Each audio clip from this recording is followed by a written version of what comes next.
Welcome back to Guido's Chop Shop, and we have the third and final part in the series about putting the APS gearbox from chainsaw into the Wells receiver. Now, if you were tuned in last time, you would have seen I had a problem with this jamming, and this is the stock Wells box.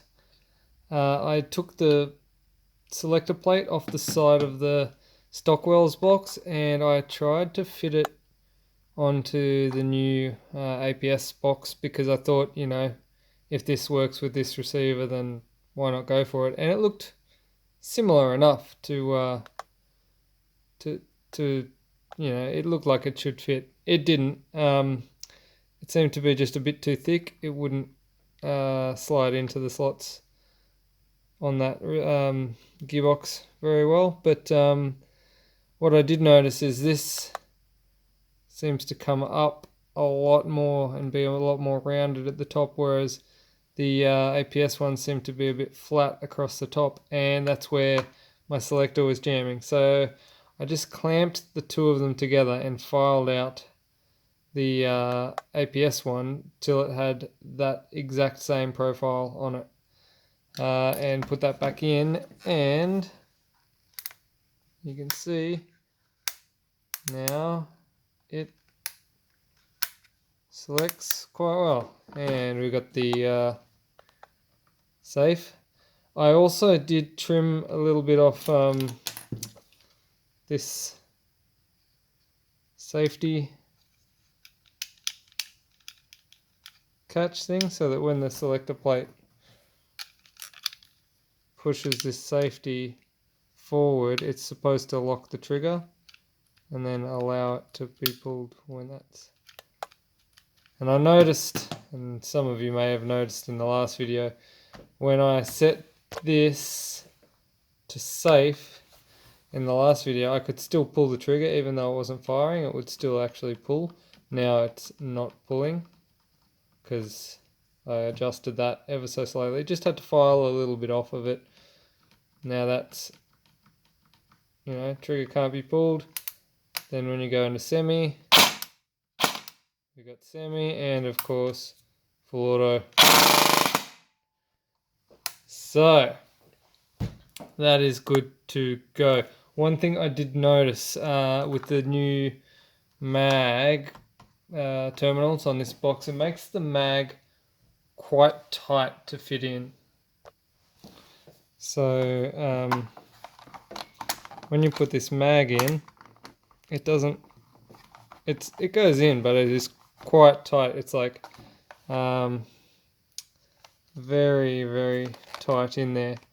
It goes in there, and then when you release it, it flies out because it's springs are in there so tight. But it works. It's just a little tight. Nothing wrong with that.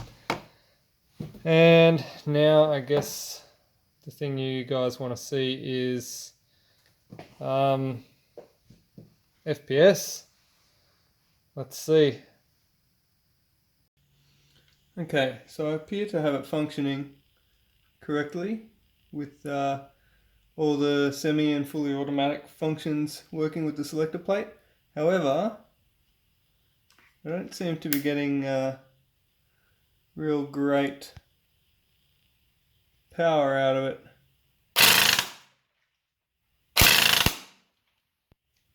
It's only sitting around 130 FPS. Fire rate is quite good though, 55 rounds per second. I'm going to have to look into that power, see what's going on there.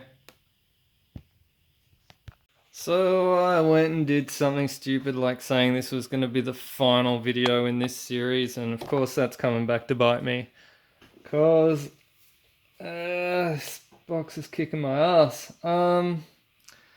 It would appear that this nozzle, which is the standard nozzle that comes on this gearbox, it's not sealing into the T correctly in, I've got the barrel removed. It's just not sealing in here quite right. I kind of measured. This is not ideal. I did measure the distance which this nozzle comes out when it's fully extended, and it seems that it is not quite as far as the standard nozzle by like the tiniest little amount. I might wind this through manually and take some actual measurements and compare. It's also worth noting that the tappet plate seems to work differently in this to the standard wells. The standard wells seems to come back for a bit longer, and the silver edge here seems to just sort of stay forward and then pop back real quick. I don't know if that's because it's designed for 6mm rounds. That's the other thing. I think it doesn't seem to. The movement isn't much. It might need like 1mm more movement to allow the gels to feed freely, because I guess it is designed for ammo that's like 1mm smaller. Anyway, I'm gonna wind this back and have a look. Alright, so I've wound this so that the nozzle's extended to its furthest point, and I'm going to take a measurement. It's like 18mm. There's also a quite a large taper on that nozzle. Yeah, take the measurement of the standard wells. 18.7mm, and I don't think that taper is as drastic on the wells. So there does appear to be at least 0.7 of a mil in it. I would have expected about that, maybe 1.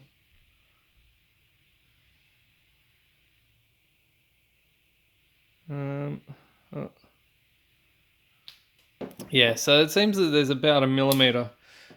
This protrudes further 1mm on that nozzle than this one does, and that could be the reason. When I put this nozzle into the T, I don't know if you can see this well, but there's a 1mm gap there as it seats on the T. So for me to push that barrel all the way flush against the gearbox, it's actually applying pressure in that nozzle.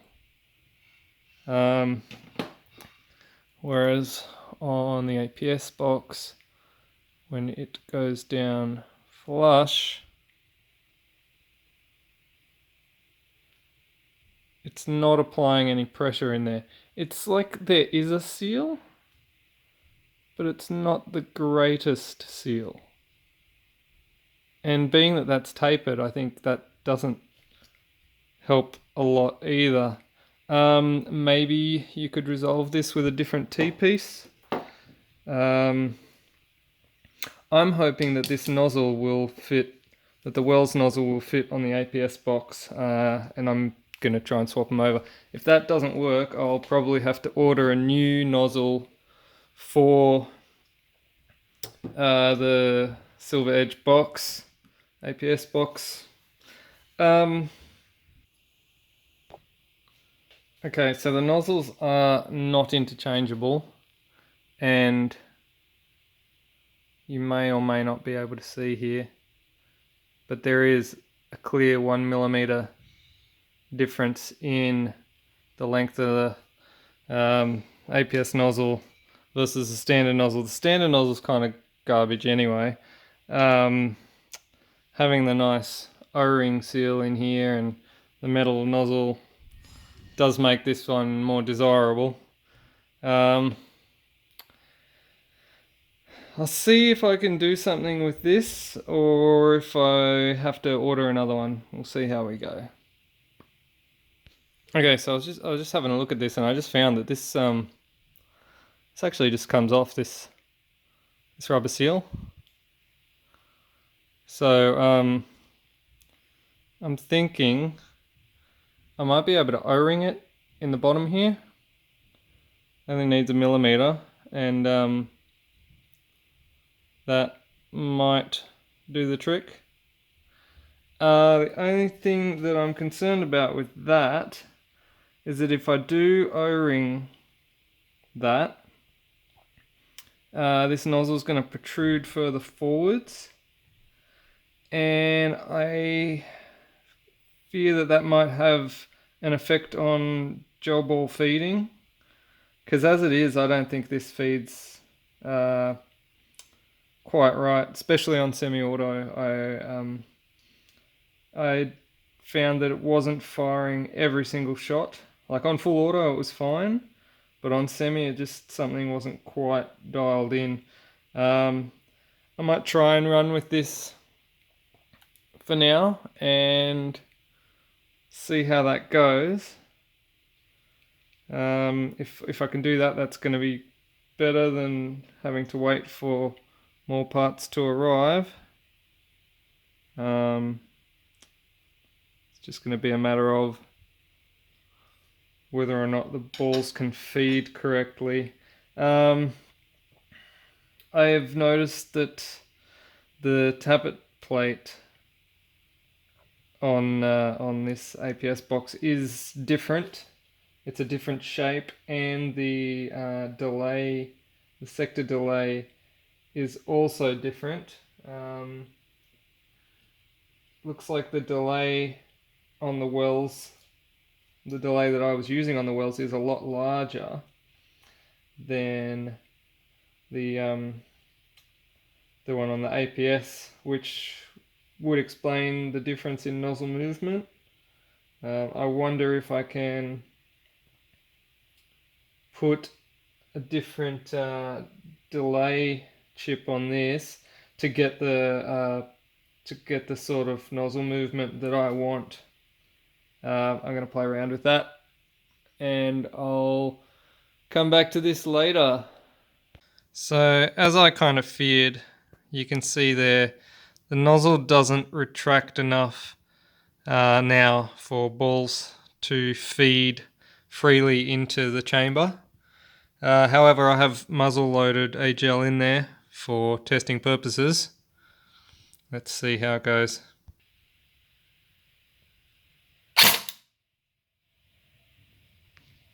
Alright, so I put a few in there, and we're up around the 300 mark.